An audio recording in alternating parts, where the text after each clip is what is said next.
you talk about making your bed and making that decision. The time that you did, you were just named Player of the Year. You won the Open Championship. You won the Players. Talk us through that decision process and what was that final, I guess, selling point that made you decide to come over here? I think for sure, you know, the business side of it was something that was massive. I think the selling point for me though was knowing that we're going to have an off season, knowing that I can go back home, see my family, something that I hadn't. That was one of my sacrifices in being a professional golfer, and to be able to get that back and still play professional golf was pretty much a no-brainer for me. Yeah. We just spent the last couple of years, we've spent about probably 5 months, 6 months at home, and yeah, that's something money can't buy. And I guess it's also being able to support, you know, the events in Australia and going back and having time to go and play in those events must mean a lot to you as well. Yeah, that was that's something that I've always kind of done, but it was something that also sacrificed my career on the PGA Tour.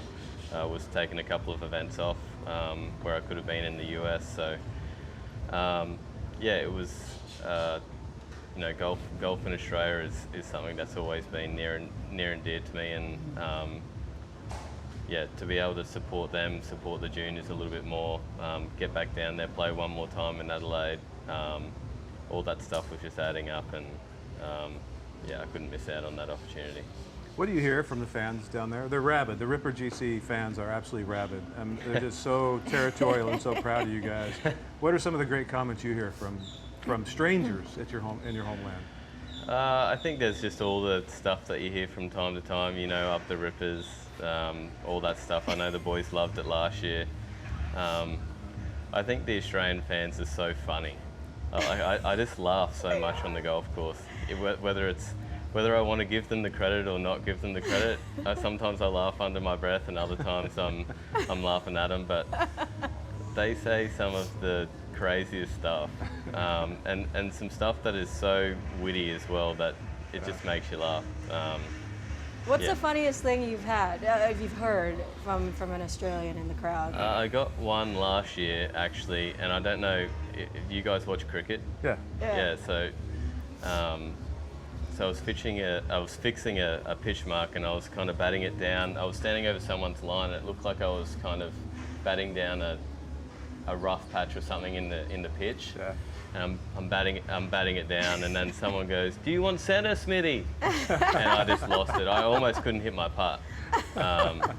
Yeah, so yeah, just stuff like that. That's brilliant. Yeah, so good. Yeah. That's brilliant. That's cool. You know, I got to walk with you, I think, 2 of the 3 rounds in Adelaide last year, and I remember interviewing you. I believe it's on the 2nd or the 3rd green. You were with Brooks. You played with Brooksy, and there were just so many people that just surrounded that green, and at one point they were chanting your name, and I could see in your eyes that you were starting to get emotional. Yeah. Oh, you're gonna make me emotional now. Yeah, that was, I felt that from you, you know, and I had goosebumps myself. Yeah, it's giving me goosebumps now. Yeah, no, it's so cool. Yeah, to do what I love and do it good and make other people proud is pretty cool. Yeah. But Australians have, I mean, it's my second favorite country in the world, next to my homeland, of course. When I went down there and I played the Australian Tour for a season. I honestly, had I not just been recently married, I probably would have stayed. I loved it so much down there. Yeah. But what I think I love the most is the collective personality of the population. Such a overwhelming, self-deprecating sense of humor. Nobody takes themselves too serious. Yeah. Nobody takes their life too serious. Nobody takes each other too serious. And the ones that do are basically just outcasts, just called wankers. And you know, get the hell out of here. Is that? There seems to be quite an element of that amongst Ripper GC as well. Just that self-deprecating sense of humor, not really taking each other too serious. Oh yeah, we we put so much shit on each other. If you were from the outside looking in, you would go, these guys absolutely hate each other. Yeah. But yeah, we're four of the best mates in the world. It's pretty funny. It's definitely a sense of humor that you take elsewhere, and people really kind of are set back. So yeah, we try not to take it too serious out here, but at the same time, I think we're one of the hardest working teams out here. So it's pretty cool. I'll tell you what, just you saying that, I had the privilege of living in Australia, and I think I was there when I was pretty young. Yeah.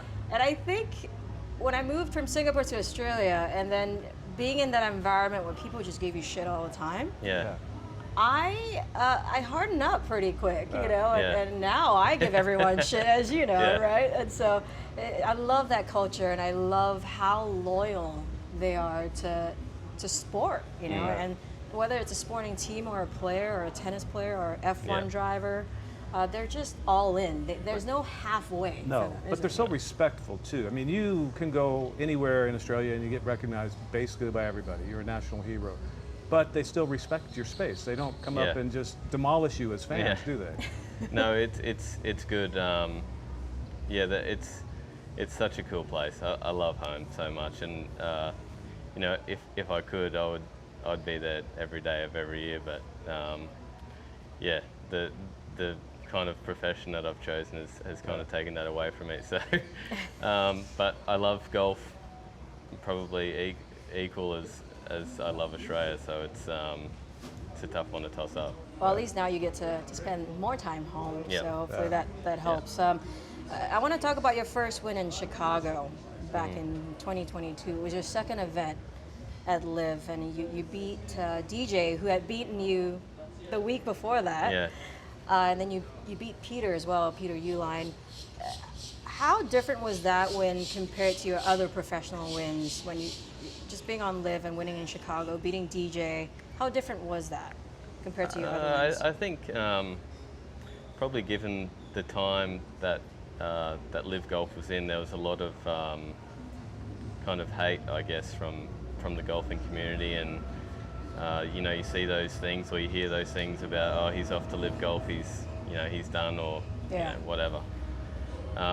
I think for me that was a massive proving point. I desperately wanted to do it in Boston, but couldn't quite get over the line, and then to go there and do it, I think was really cool for me, because just made people aware that you know, I was still here to win golf tournaments, whether it's here or there or wherever. It didn't really matter, and it was nice to get that one off the chest so early, and it would have been painful to leave it, you know, an off season and come back and do it, but it worked out.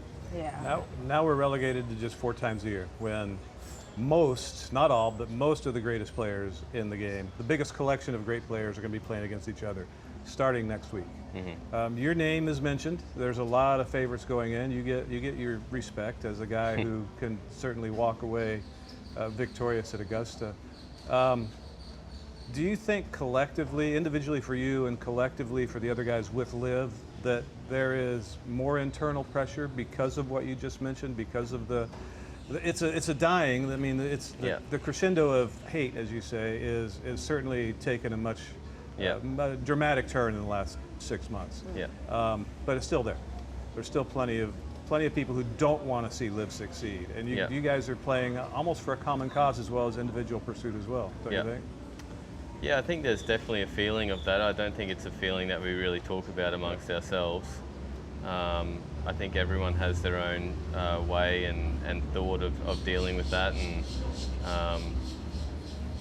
I think there is one kind of similar thing, is that everyone wants to prove that, you know, they're still a great player and we can still win, you know, all the tournaments, all the majors. We saw it last year with Brooks. It was nice for Brooksy to take that one for the team. Yeah, so hopefully there's a bit of a trend here in the coming years where we can knock off a few, and yeah, it'd be nice.